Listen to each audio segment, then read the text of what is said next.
Bonjour, il vous arrive peut-être dans le cadre de votre activité de devoir envoyer des mails de façon très régulière. Par exemple, envoyer un message tous les jeudis à vos équipes pour leur rappeler de remplir leur feuille de présence, leur feuille de temps avant le week-end. Ce peut être aussi, si vous travaillez dans un service RH, vous allez peut-être souhaiter envoyer des mails automatiques pour les anniversaires des salariés. Ce serait idiot de perdre du temps, étant donné que le mail sera toujours à peu près identique, de perdre du temps à le faire manuellement. Donc, le seul souci étant que Outlook ne propose pas d'option pour ce faire. Il propose bien des tâches périodiques, il propose bien des rendez-vous périodiques, mais il ne dispose d'aucune option qui permette de gérer les mails automatiques ou les mails récurrents. Donc nous allons devoir passer par les macros pour régler le problème. Alors je vous rassure immédiatement, vous n'avez besoin d'aucune compétence en la matière. On va vous fournir la macro. Vous aurez simplement une petite ligne à changer et cela va vous prendre moins de 5 minutes. Le principe est le suivant. Donc désormais, tous nos rappels vont être positionnés, non pas dans les tâches, mais dans le calendrier. Pourquoi le calendrier plutôt qu'une tâche? C'est que dans le calendrier, il y a des champs qu'on va pouvoir récupérer et détourner de leur fonction première pour remplir automatiquement notre message. Alors que la tâche a un nombre beaucoup plus limité de zones à remplir et donc on pourrait se retrouver coincé en utilisant les tâches. Donc on va positionner nos rappels de mails automatiques dans le calendrier avec donc un rappel, une échéance et le jour et l'heure voulue. Un message va s'afficher à l'écran dans la fenêtre de rappel que vous connaissez et en parallèle le mail va être automatiquement envoyé avec ou sans votre intervention. On va le voir un peu plus loin. On a la possibilité quand même de contrôler les choses. Ce qui est important, c'est que vous imaginez bien que dans votre calendrier, vous avez certainement beaucoup de rendez-vous. Il ne faut absolument pas qu'à chaque fois que vous avez un rappel pour un rendez-vous, ce fameux mail, de mail automatique, parte. Donc, pour contrôler ce paramètre, on va créer une catégorie que l'on va affecter à notre mail automatique. Et la macro va vérifier que le rendez-vous a bien l'attribut catégorie en question avant d'envoyer le message. Donc pour ce faire, vous activez l'onglet Accueil et vous allez ici dans Classer. Lorsque j'active Classer, j'ai ici la liste de toutes mes catégories. Vous voyez que sur mon poste de travail, eh bien, j'ai déterminé des catégories parce que par défaut, si vous n'avez jamais utilisé les catégories, vous avez certainement une liste du style catégorie rouge, catégorie bleue, catégorie jaune, etc. Ici, elles ont déjà été personnalisées. Quoi qu'il en soit, je vais dans toutes les catégories. Soit je décide de réaffecter une des catégories qui existent ici en cliquant sur, par exemple ici, note de frais et renommer, soit je fais nouveau et je vais nommer ma catégorie. Par exemple, j'ai décidé d'appeler ma catégorie mail automatique. Ici, je vais choisir la couleur, par exemple noir. OK. Donc, il est important que vous vous souveniez du nom que vous avez utilisé ici, puisqu'on va le retrouver, ce nom, à l'identique dans votre macro. C'est extrêmement important. Donc, une fois que j'ai créé ma catégorie, je valide et je referme ma boîte de dialogue. Donc, je vous l'ai expliqué, ma catégorie va être affectée à un rendez-vous sur le calendrier. Donc, je vais sur le calendrier. Aujourd'hui, on est dimanche, donc comme je vais faire le test aujourd'hui et d'ici quelques minutes, je vais créer mon rendez-vous à aujourd'hui. Voilà, donc ici, je saisis le corps du message, donc je suis bien dans rendez-vous, hein, vous le voyez, hein, j'ai bien les champs que vous connaissez ici, objet, emplacement, heure de début, heure de fin. Donc ici, je vais utiliser cette zone pour saisir ce qui va être transformé en message. Cette zone est identifiée au niveau informatique, au niveau VBA, par le terme body, c'est le corps. corps du rendez-vous, corps de mail, c'est le terme body, B-O-D-Y. On va le voir un peu plus tard. Ici, j'ai inséré ma signature. Pourquoi? Parce que contrairement au mail standard, moi j'ai pu constater sur ma machine que quand j'utilisais la fonction mail automatique, la signature ne s'implémentait pas. Donc je l'ai ajouté dans le corps de mon message. Maintenant, si vous constatez à l'usage que vous avez deux fois la signature, il faudra que vous supprimiez celle qui se trouve dans le corps de votre rendez-vous, qui va devenir donc le corps de votre message. Ici, je vais compléter le champ objet et ce champ objet sera récupéré pour devenir le champ objet de mon mail. Feuille de temps. Ici, dans le champ emplacement, donc quand vous envoyez un mail, vous n'avez pas de champ emplacement. Par contre, vous avez un champ destinataire et vous n'avez pas de champ destinataire sur le rendez-vous. Donc, on va contourner cette limite. Ici, je vais saisir l'adresse de mes correspondants, le ou les adresses de mes correspondants. Donc, ici, je vais faire un test. Je vais m'envoyer le mail à moi-même. Hein, c'est une sage précaution avant de mettre en place quelque chose. Mettez toujours votre adresse pour tester. Si vous devez envoyer ça, ce mail automatique à plusieurs personnes, je vous conseille au préalable, dans votre carnet d'adresses, de créer une liste de routage. Et il sera ainsi plus facile de taper équipe@masociété.com que de taper tout le nom, toutes les adresses les unes après les autres. Ok, je vais ensuite saisir l'heure de rendez-vous, l'heure à laquelle je veux que mon rappel se déclenche. Il est, aujourd'hui nous sommes donc dimanche, il est 18h25, donc je vais dire 18h40, 18h26... Je vais mettre 35, ça devrait être suffisant. Donc je mets ici l'heure de rappel. Je vais ensuite, et ça c'est extrêmement important, je vais ici affecter à mon message la catégorie que j'avais créée précédemment, c'est-à-dire mail automatique. Hein, parce que donc l'ordinateur va tester tous mes rendez-vous. À chaque fois qu'il y aura un rendez-vous, un rappel sur mon calendrier, il va vérifier si la catégorie mail automatique a été affectée ou pas au message. Et donc là, j'ai bien affecté mail automatique. Donc du coup, le mail, le contenu ici sera bien envoyé. Ensuite, je définis un rappel. Puisque donc ça va se déclencher, je vous l'ai expliqué, la macro ne se déclenchera que s'il y a un rappel.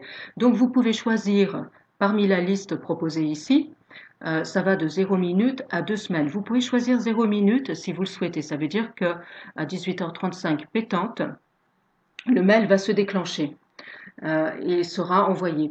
Par contre, il faut absolument éviter de ne pas mettre de rappel, parce que si vous n'avez pas de rappel, la macro ne se déclenchera pas.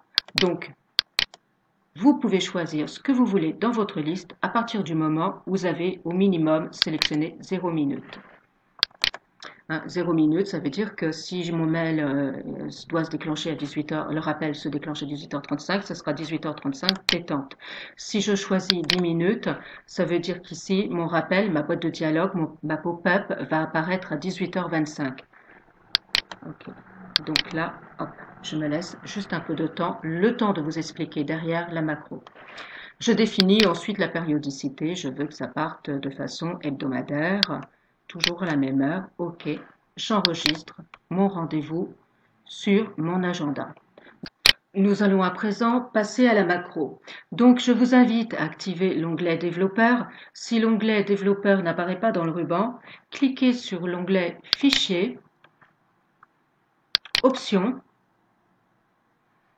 personnaliser le ruban et ici, cochez la petite case développeur. Validez ensuite en cliquant sur OK. Donc, j'active développeur et je clique sur Visual Basic. Vous le voyez, vous pouvez aussi utiliser le raccourci clavier Alt F11. Je vais faire Alt F11. Voilà. J'arrive donc au module de création de macro. Pour créer ma macro, vous allez double-cliquer sur This Outlook Station, situé ici. Et dans la zone de droite ici, vous allez coller la macro. Alors vous voyez, moi je l'ai déjà fait. La macro a été implémentée. Tout ce qui est en vert sur cette macro sont des commentaires. Donc ce sont des lignes qui ne sont pas traitées dans le code. Elles vous permettent, elles vous donnent des indications sur l'objectif de la ligne de code en question.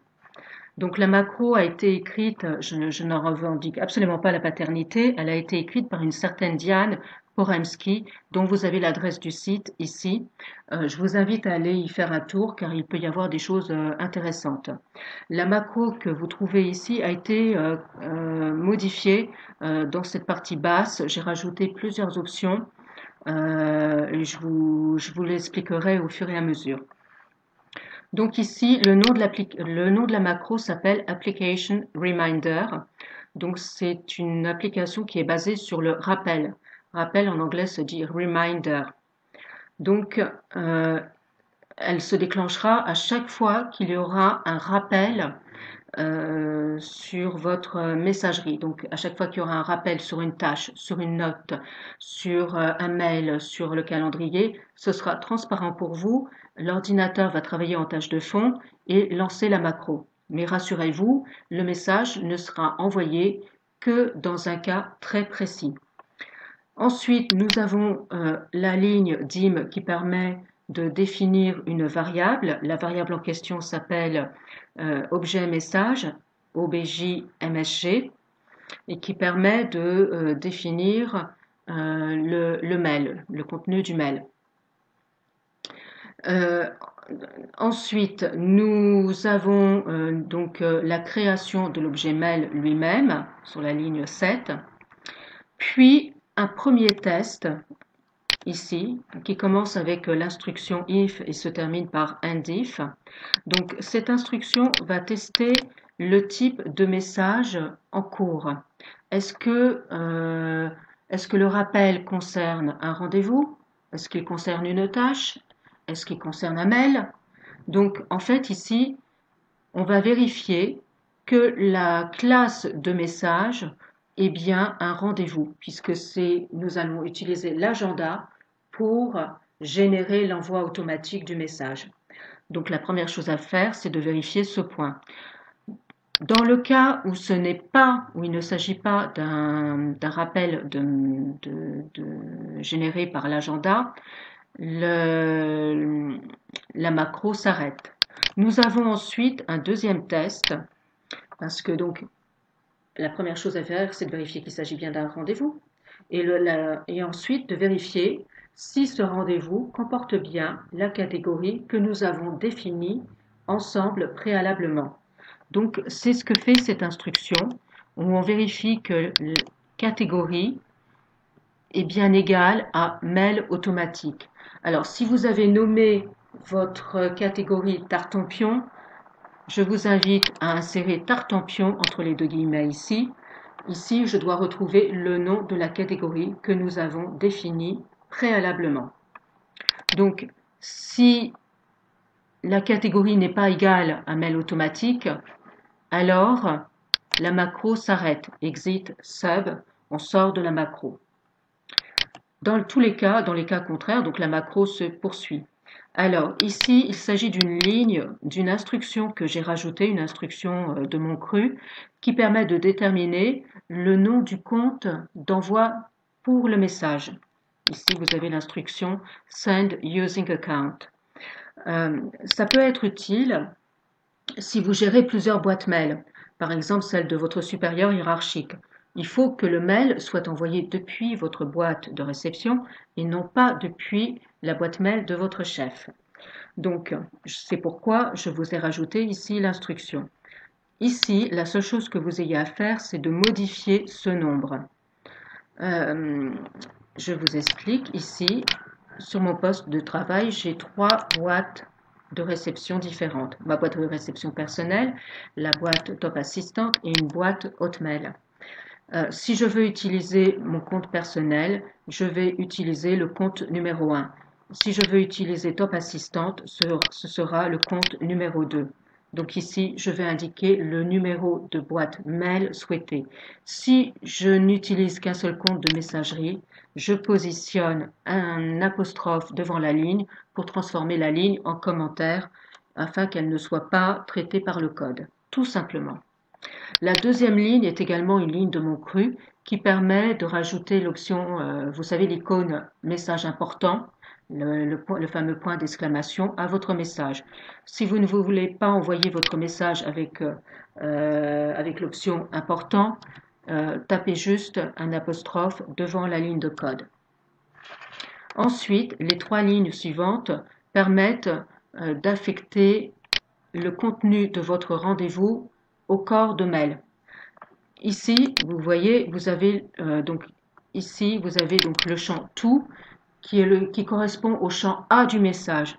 Ce champ A du message va reprendre dans le rendez-vous la zone qui était indiquée en emplacement. Emplacement en anglais, ça se dit location. Donc, je ne sais pas si vous vous souvenez, mais dans notre rendez-vous,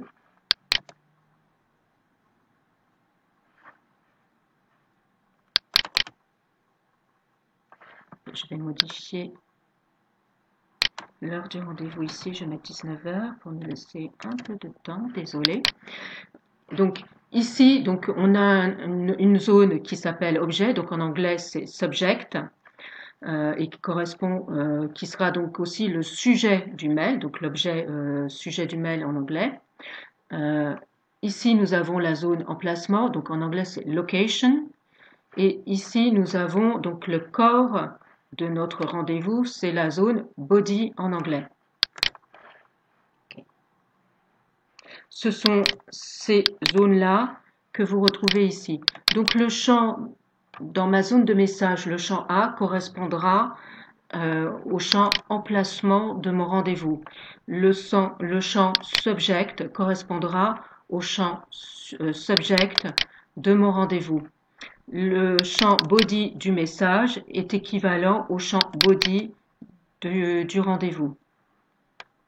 La ligne suivante donc est positionnée sur display. J'ai modifié puisque par défaut elle était sur send. Ici, vous voyez, vous avez la possibilité de taper display, je vous l'ai indiqué, ou send.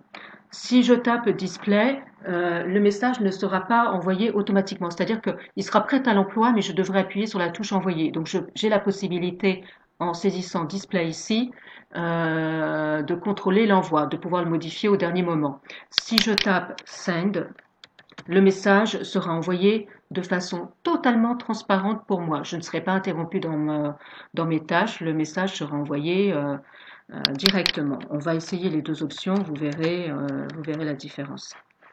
Ensuite, je vous ai ici rajouté des pièces jointes. Donc, vous pouvez rajouter autant de pièces jointes, donc attachments en anglais, que vous souhaitez. Donc, pour chaque pièce jointe, vous devrez rajouter une ligne de code avec le nom de l'emplacement de vos fichiers. Par exemple, si je rajoute une troisième pièce jointe, je vais vous montrer comment procéder. Voilà, je tape l'instruction, j'ouvre les guillemets, je vais aller dans mon explorateur.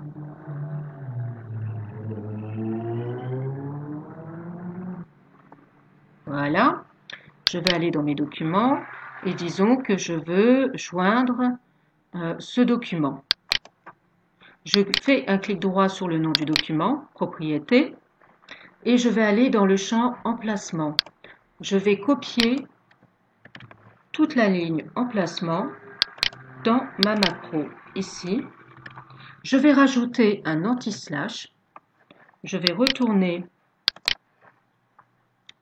dans ma petite boîte de dialogue et je vais sélectionner le nom du fichier pour être sûr de ne commettre aucune erreur. Je vous rappelle que l'ordinateur est sensible à ce qu'on appelle la casse, c'est-à-dire les majuscules, minuscules. Donc je vais copier, voilà, et je ferme l'astérix, pardon, le guillemet. J'ai donc à présent 3 pièces jointes. Alors, petite précision, Si vous utilisez des pièces jointes dans vos mails automatiques, vous devrez créer une catégorie par mail automatique avec un nom différent parce que vous aurez des pièces jointes spécifiques.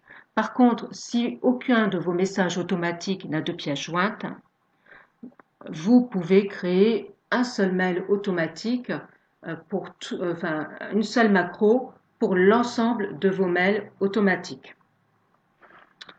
Voilà, donc une fois l'instruction, une fois la macro copiée et modifiée, donc pour mémoire, ici vous mettez le nom de la catégorie et ici potentiellement vous modifiez le nom de la boîte mail.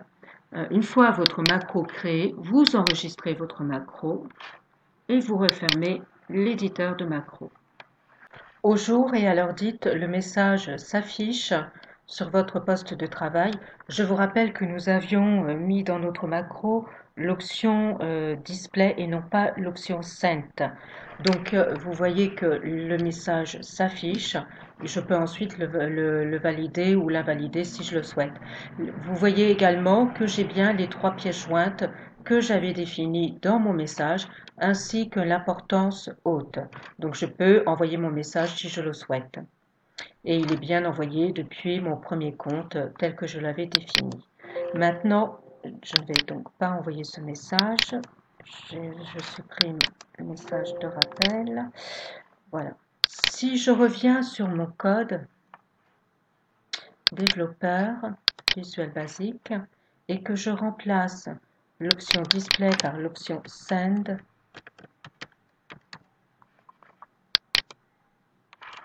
je referme. Je vais remodifier mon rendez-vous. Alors, 19h35, je vais mettre 38. Rappel 5 minutes avant. Je patiente quelques minutes que la fenêtre de rappel apparaisse. Voilà, la fenêtre de rappel est apparue. Je fais disparaître mon rappel et en principe, dans les messages envoyés, voilà, j'ai bien mon message feuille de temps. Cette fois-ci, donc, il n'y a eu aucune intervention de ma part. Donc, optez pour display si vous souhaitez modifier le message et optez pour send si vous voulez l'envoyer en tâche de fond sans intervention aucune de votre part. J'espère que cette macro vous sera utile et je vous dis à très bientôt. Au revoir.